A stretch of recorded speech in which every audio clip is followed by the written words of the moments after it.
روایات تو بتاتی ہیں کہ حضور 8 ربیع الاول کو پیدا ہوئے تھے، کچھ کہتے ہیں کہ 12 کو، کچھ کہتے ہیں 17 کو، اختلاف ہے روایات میں، اعلیٰ حضرت نے بھی لکھا ہے۔ تو ہم سے بھی کہتے ہیں کہ آپ کمنٹس میں، میسیجز میں، کہ آپ 12 کو ہی پکڑ کے کیوں چلتے ہیں؟ ہم ان کو جواب دیتے ہیں میاں کوئی بات نہیں، آپ 8 کو تو منا لو، ہمیں 12 کو رہنے دو، اور ایک جماعت کو کہہ دو 17 کو منا لو، کسی جماعت کو کہہ دو 13 کو منا لو، تاکہ ساری روایتوں پہ ہو جائے۔ اور اگر آپ نہیں کہتے تو ہمیں اختیار دے دو، ہم 8 سے نہیں 1 سے شروع کر کے پورے ربیع الاول منائیں گے۔ نہیں منانا ہے، نہیں کرنا ہے تو اعتراضات الگ الگ، اور پھر اس میں ایک کوڑ زدہ دل کا کوڑ جس کا ہے، ایسا عقیدے کا کوڑ نکل کر کے آئے صاحب، انہوں نے کہا ارے 12 ربیع الاول شریف کو حضور صلی اللہ علیہ وسلم کی ولادت کا دن تو مناتے ہو، آپ کو پتہ ہے اسی دن حضور کی وفات بھی ہوئی، حضور کی وفات بھی ہوئی، حضور کے انتقال کا دن بھی ہے۔ تو آپ دوسرے بزرگوں کے جس طرح انتقال کے دن کو مناتے ہیں، کیا حضور پاک صلی اللہ علیہ وسلم کے وفات کا غم نہیں کر سکتے؟ 12 ربیع الاول کو آپ خوشیاں مناتے تو ہیں، سب سڑکوں پہ نکل آتے ہیں اور لبیک یا رسول اللہ کہتے ہیں، مرحبا مرحبا کہتے ہیں، لیکن آپ کو حضور کے دنیا سے جانے کا غم نہیں ہے کہ حضور اسی دن دنیا سے تشریف لے گئے تھے، حضور پاک صلی اللہ علیہ وسلم کی وفات ہوئی تھی۔ سنیوں کو کھینچ لینے کی باتیں کی جاتی ہیں، جذباتی باتیں، ایموشنل کر کے کہ ہاں حضور کی وفات پر کون ایموشنل نہیں ہوگا۔ لوگوں کو لگتا ہے کہ ہاں حضور اس دن انتقال کیے تھے تو ہمیں غم ہونا چاہیے، آج خوشی کس بات کی؟ ان کے منہ پر تھپڑ لگاتے ہوئے کہو غم اس کا منائیں جو چلا گیا ہو، مر گیا ہو، مٹی میں مل گیا ہو، وہ تمہارا نبی ہوگا، ہمارا نبی تو صرف پردہ کیا ہوا ہے، وہ کل بھی زندہ تھا، آج بھی زندہ ہے۔ تو زندہ ہے واللہ، تو زندہ ہے واللہ، میری چشم عالم سے چھپ جانے والے، غم وہ کرے جس کا سب ختم ہو گیا۔ حضور پاک صلی اللہ تعالیٰ علیہ وسلم کی شریعت باقی ہے یا نہیں باقی ہے؟ حضور پر اترا ہوا قرآن باقی ہے یا نہیں باقی ہے؟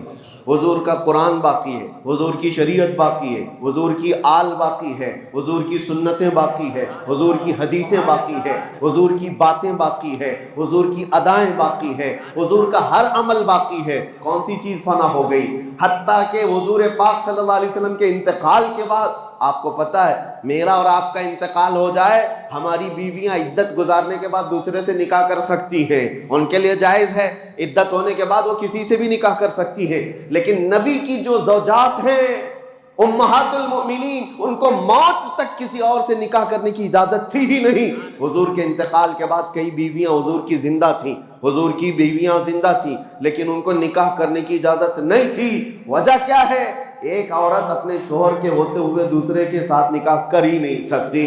وہ اور عورتیں ہیں جو اپنے مردوں کے انتقال کے بعد عدت گزار کر کے کر سکتی ہیں، لیکن رسول کی بیویاں نہیں کر سکتی، اس لیے کہ رسول زندہ ہیں، رسول پاک کی بیویاں ہماری مائیں ہیں۔ اور دوسری بات، ام المومنین عائشہ صدیقہ رضی اللہ تعالیٰ عنہا، توجہ چاہتا ہوں، حضور کس کے حجرے میں آج آرام کر رہے ہیں؟ جو جالیاں ہیں، حضور جس قبر میں آرام فرمائے وہ حضرت عائشہ کا حجرہ ہے، حضرت عائشہ کا گھر ہے، جس میں حضور صلی اللہ علیہ وسلم حضرت عائشہ کے ساتھ رہا کرتے تھے، اسی حجرے میں حضور دفن ہیں۔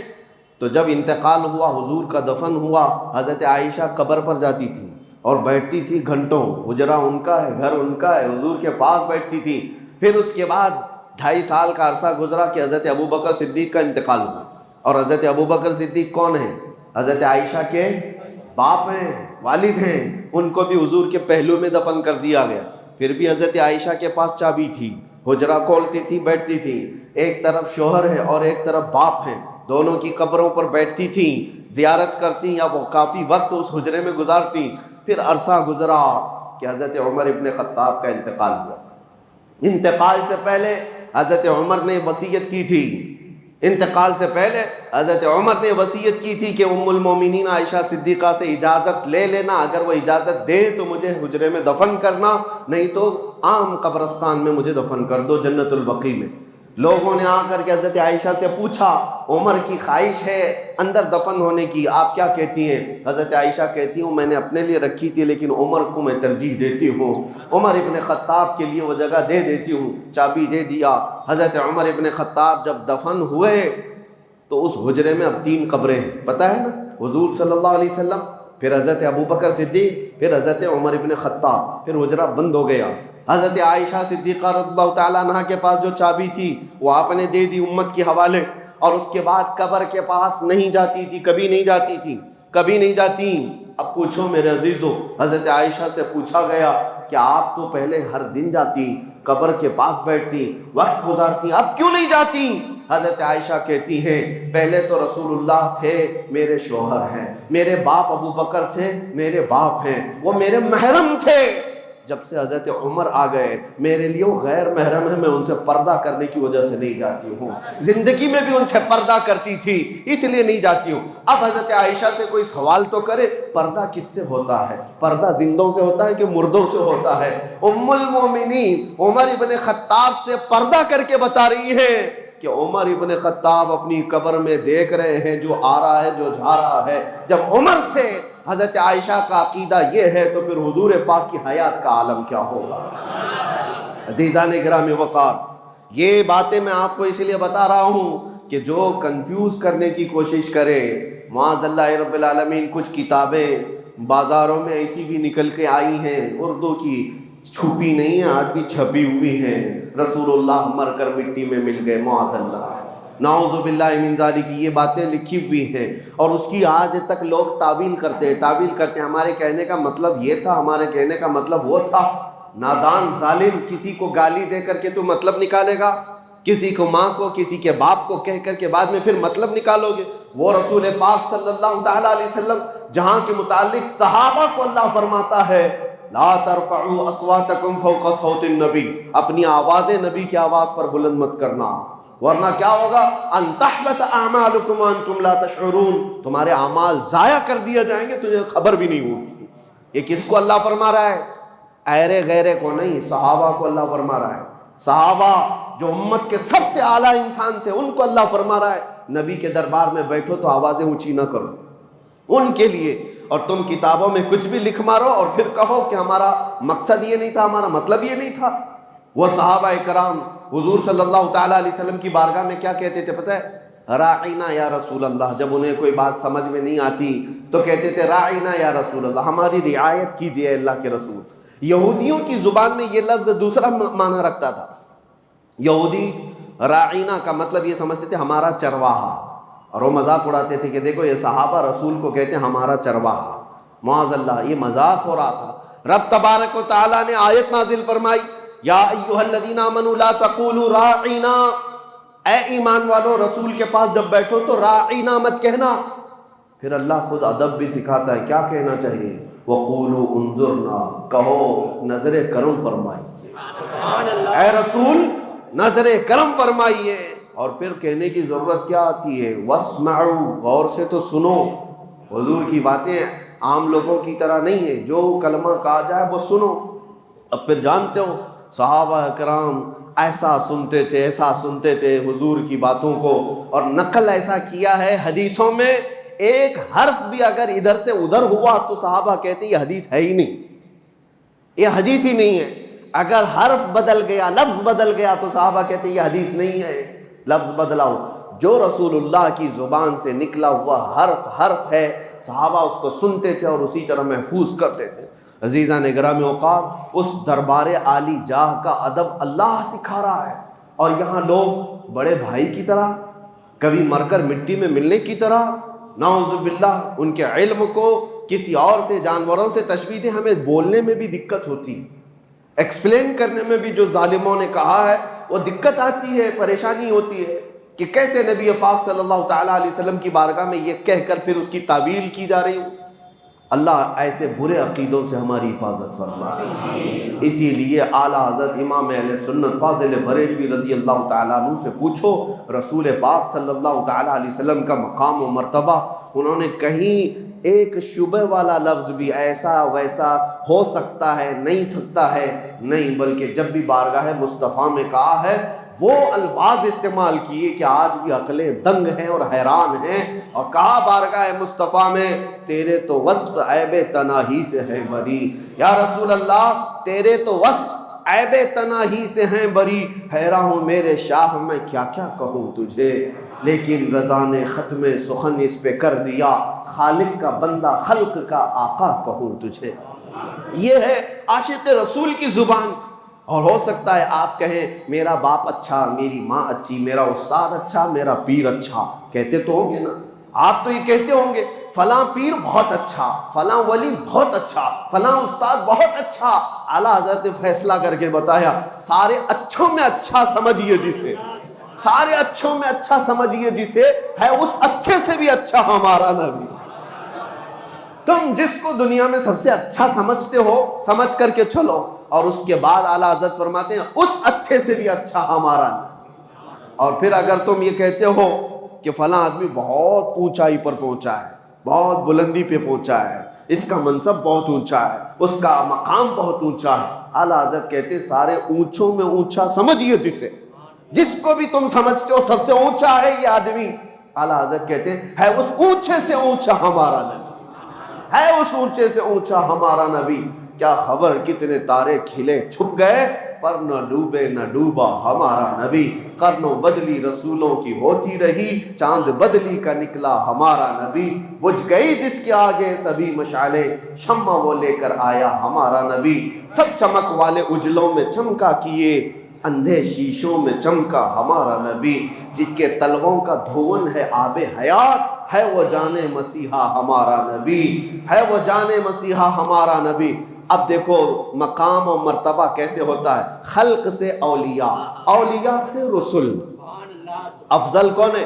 خلق کا مطلب مخلوق، یہ ساری مخلوق سے افضل کون ہے؟ اولیاء کرام، اولیاء کرام افضل ہے۔ اولیاء کرام سے افضل کون ہے؟ انبیاء کرام، رسولان اعظام۔ اعلیٰ حضرت کہتے ہیں خلق سے اولیاء، اولیاء سے رسول، اور رسولوں سے اعلیٰ ہمارا نبی، اور رسولوں سے اعلیٰ ہمارا نبی۔ کون دیتا ہے دینے کو منہ چاہیے، دینے والا ہے سچا ہمارا نبی، غمزدوں کو مژدہ دیجئے کہ ہے رضا، ہم بے کسوں کا سہارا ہمارا نبی۔ عزیزان گرامی وقار، جتنی تعریف کی جائے وہ کم ہے، بارگاہ مصطفیٰ میں تعریف کرنے والوں کے قلم سوکھ گئے، زبانیں خشک ہو گئیں اور آنکھ بھر گئے، لیکن کما حقہ ان کی تعریف نہ کی جا سکی۔ اور اسی لیے حافظ شیرازی رحمۃ اللہ تعالیٰ علیہ بڑے عاشق رسول ہیں، وہ کہتے ہیں یا صاحب الجمال و یا سید البشر من وجہک المنیر لقد نور القمر۔ میں آپ کو بتاؤں اس کا مطلب کیا ہے، یا صاحب الجمال یعنی اے خوبصورتی کے بادشاہ، و یا سید البشر اور انسانوں کے آقا، اے خوبصورتی کے بادشاہ اور انسانوں کے ساری انسانیت کے آقا، من وجہک المنیر لقد نور القمر، آپ کے چمکدار چہرے سے ہی چاند کو روشنی مل رہی ہے، چاند کو جو چمک مل رہی ہے وہ آپ کے حسین چہرے سے، من وجہک المنیر لقد نور القمر۔ تعریف کرتے کرتے تھک گئے تو آخر میں کہتے ہیں لا یمکن الثناء کما کان حقہ، آپ کی جیسے حق ہے، آپ کا جیسا حق ہے ویسے کوئی تعریف کر ہی نہیں سکتا۔ اخیر میں اتنا ہی ہم کہہ سکتے ہیں بعد از خدا بزرگ توئی قصہ مختصر، اللہ کے بعد اگر کوئی مقام ہے تو حبیب کائنات وہ آپ کا ہے، اللہ کے بعد اس کائنات میں کوئی مقام ہے تو اے رسول مختار وہ آپ کا ہے۔ جبرائیل امین نے کہا تھا آفاق ہا دیدہ ام بسیار خوبا دیدہ ام، یعنی میں نے پوری کائنات کے چکر لگا لیے اور بہت اچھے اچھوں کو بھی دیکھ لیا۔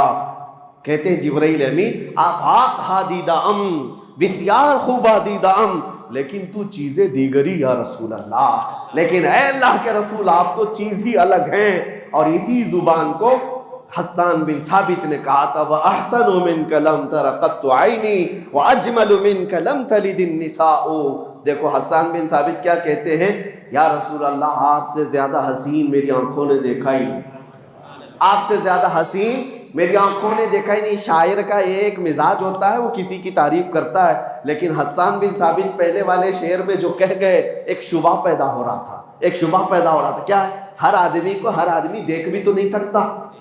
حسان بن ثابت نے کہا آپ سے زیادہ حسین میری آنکھوں نے دیکھا ہی نہیں، ہو سکتا ہے بھائی آپ مکہ میں رہ رہے ہیں، آپ نے نہیں دیکھا ہوگا، ہو سکتا ہے کہیں اور ہو۔ حسان بن ثابت کا علاقہ اپنا علاقہ ہے، انہوں نے شعر میں تو کہا آپ سے زیادہ حسین میری آنکھوں نے دیکھا ہی نہیں، آپ نے نہیں دیکھا ہوگا، لیکن بعد میں تڑپ کر کہتے وَأَجْمَلُ مِنْكَ لَمْ تَلِدِ النِّسَاءُ، نہیں نہیں یا رسول اللہ، آپ سے زیادہ خوبصورت کسی ماں نے جنا ہی نہیں۔ دیکھا نہیں میں تو شبہ ہے آپ نے نہیں دیکھا ہوگا، آپ نے نہیں دیکھا ہوگا، لیکن حسان بن ثابت کہتے نہیں، کسی ماں نے جنا ہی نہیں، کسی ماں نے پیدا ہی نہیں کیا۔ یہی بات حضرت جابر بن سمرہ کہتے ہیں۔ بات ختم کرتا ہوں، ورنہ میرے عزیز و حضور پاک کا تذکرہ آتا ہے تو دن کیا اور رات کیا، وقت کیا ہے اور طبیعت کیا ہے، ساری چیزیں بحال ہونے لگتی ہیں، ماحول میں خوشبوئیں آنے لگتی ہے۔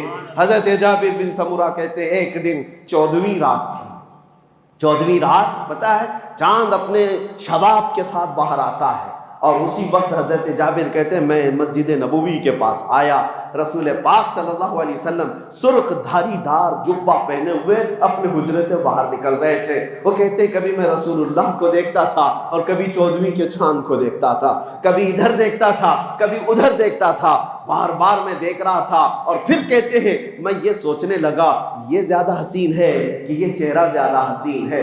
اخیر میں وہ تھک کر کے ادھر ادھر دیکھنے کے بعد چاند کو دیکھنا چھوڑ دیا، پھر رسول اللہ کی طرف دیکھتے رہ گئے، جس کو شاعر یوں کہتا ہے چاند سے تشبیہ دینا یہ بھی کیا انصاف ہے، چاند میں تو داغ ہے حضور کا چہرہ صاف ہے۔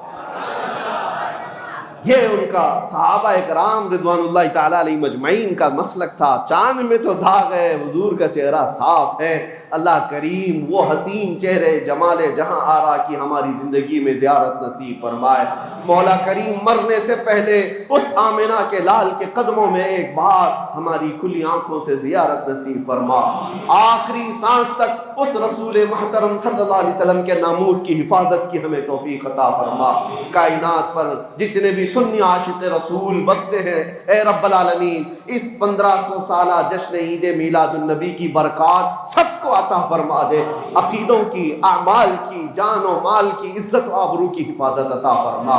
اے کریم خدا اس میلاد مصطفیٰ کے آنے سے پہلے ہم سب کو بخشے ہوئوں میں شمار فرما دے، ہم سب کو جہنم سے آزاد ہونے والوں میں شامل فرما دے، اور بارگاہ مصطفیٰ میں پہنچ کر حضور کی جالیوں کے سامنے کھڑے ہو کر میرے آقا کے بارگاہ میں سلام پیش کرنے کی مہلت نصیب فرما۔